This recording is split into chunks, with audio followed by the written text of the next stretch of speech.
Good morning. Good morning. Hi, Hi. I'm Dalina. I'm a foster care social worker from Boys Town. Hi, I'm Shuqi. I'm also a foster care social worker from Boys Town. Yes. So we may begin. Right, Okay, let me you start. start. Okay, so what do foster care social workers do? I believe in general, what we do is really supporting children from out-of-home care setting who are placed with foster parents. And at the same time, we support these foster parents in that journey as well. And I think how this support look like, Yeah, so I think the main majority of our job is to make sure that placement is stable, right? So what that might look like, it could be working with the various stakeholders, right? Working with schools, working with like maybe some psychologists, a school counselor, or even the foster parents to equip them with certain knowledge or skills to make sure that, placement is stable. So with our foster parents, it could be like, equipping them with certain parenting strategies to help manage some form of challenging behaviors, right? With the school, helping them to understand the child's background and then how they may have contributed to some classroom behaviors, right? Working with the psychologist to maybe get some assessment done, right? Making sure that they receive any kind of support that they need to be able to thrive in a foster home. Sounds like a lot. It's a lot. We are like an octopus. Yes, we are. Yes. I think at the end of the day, we just want to make sure that placement is stable for the children. Yeah. All right. After being in this role, is there anything that surprised you? I think the first thing that I'm surprised is how young our clients come in. Like sometimes we get an email, right, maybe from MS and say like, oh, we have a child that needs a placement. My youngest client is actually 2 weeks old when she came to foster care. Okay. So it's very shocking to see like how a baby so young, coming into like the system and then being removed away from home because the natural family face certain struggles, like certain constraints that impedes their capacity to take care. I think sometimes I even see in the list there are babies that are not even born, right? And then their names are in the system.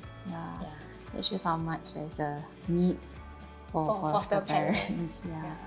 I think for me, what surprised me is actually when I see these children being placed in a foreign environment with strangers, I can see how resilient they are actually in that sense. Sometimes you see them in that state, where they like clueless and all that. Sometimes your heart just sinks. But I think really they are much stronger than what you see them to be. Yeah, they are quite resilient. What is the most challenging thing about being a foster care worker? I think going through the unknowns, a lot of uncertainties, I would have to say, when the case comes to you, because there is a lot of information that you don't have at hand. So it's very hard for us to also share with foster parents these are the things that you need to take note of, because sometimes you don't have the entire history of the family, and that's can be a bit hard for the foster parents. Like, then what do I do? What do I do, right? Is there any medical condition and all that? So it's really journeying through the unknowns together with the foster parents. So that's for me at least, one of the challenging things. I think you're right to say that there's a lot of uncertainty when a child comes to us initially for placement. Sometimes when foster parents ask me questions, I also don't know how to answer, because at the point in time when the child is removed, that's the information that they have. On a more personal level, I think the challenge being in this sector is also, not having a difficulty to strive for work-life balance.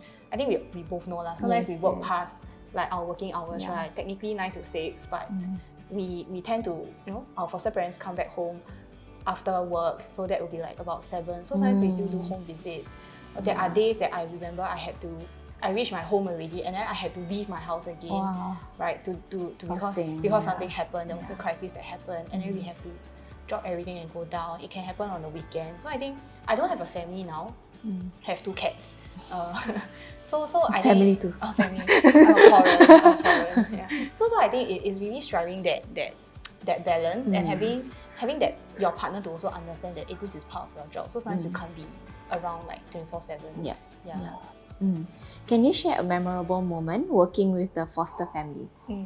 So, it's not really like foster families per se, but I conducted a foster parent assessment, and then I think one of the applicants shared with me that like, oh, you know, foster home is not just a second chance for children, right, to experience love, but it's also a second chance for the natural family. So that statement really resonated with me. As I think about it, I think sometimes professionals or even people within the community, they tend to be a bit quick to judge our natural families, right? Because there's all these news and everything.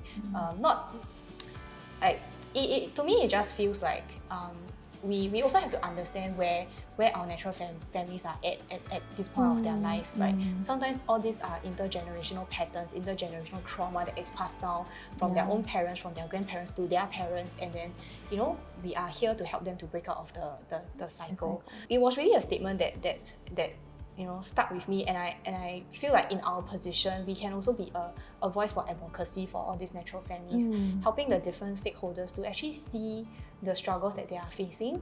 I think I would like to believe that most of the time our natural family do love their children, but because of certain circumstances, certain experiences that they have experienced, it impedes their ability to actually take care of the children. Yeah.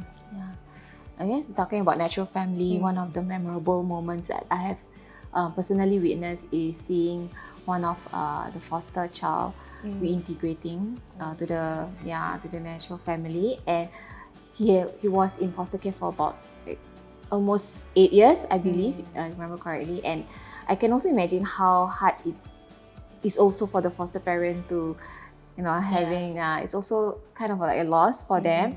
But in all that, I think they have been very generous and very empathetic towards the natural family, and I can see that their support is not just for the child, but also for the natural family, like being understanding and cooperating with them when the needs arises . So I think that's really nice to see the whole process of how going back home, and the foster parents also being supportive of this whole process. Okay, what would you say to someone that's considering fostering?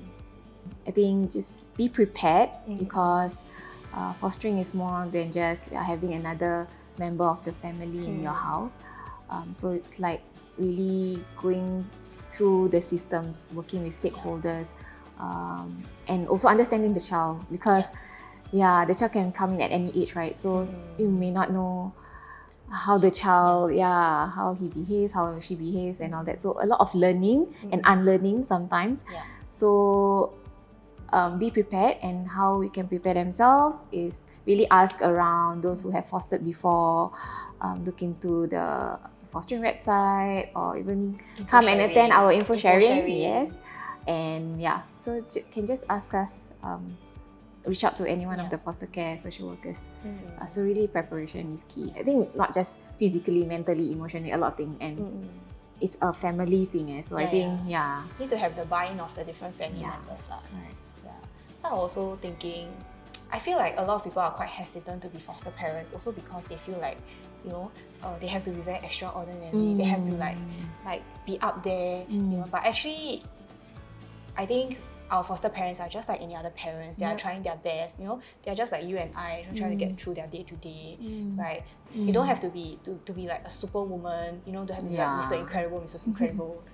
You know, you can just be themselves. Just be normal. So I think if there are people that are also hesitant about wanting to be foster parents, right? You can also volunteer as like tutors, BTMs. You know, shout out to these people. They are very important in our village, right? So I think there are other ways to also contribute to supporting the foster child.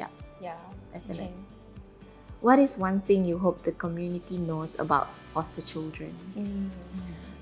What I hope the community can get to realize is that sometimes the children come into care. It's not because they are naughty, right? It's really because circumstantial. They really don't have a say, you know, whether they come into the system or not, right? And I think sometimes our foster parents are also very wary, like, these are all foster children. We need to be a bit careful around there. Can I give them a scissors? You know, can I get them to do this? Can I get them to do that? But actually, our children are just children, right? I think that being said, we shouldn't ignore the effects of like adverse childhood experiences and traumatic experiences.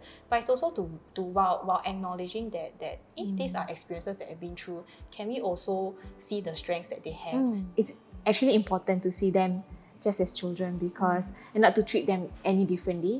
Because I think for me also, may see this side of the children where they act out and all that. It's because they are in an environment where it's like I said earlier, and at the end of the day, they hold that attachment still to their natural parents. So imagine, like you still want to be with your family, but unfortunately you can't. So hence, sometimes they may act out in certain way or behave in certain way. So really, to see them as children, like they just have their needs, their whatever that is necessary for them to actually stabilize themselves actually. So thank you for sharing. And really sharing your thoughts about not just foster families but the natural families and how everything come into play. We are a village. We are. Okay. Happy 10 years to Boys Town for our fostering journey. And come join us for the virtual walkathon to show your support for the fostering journey. We'll see you there.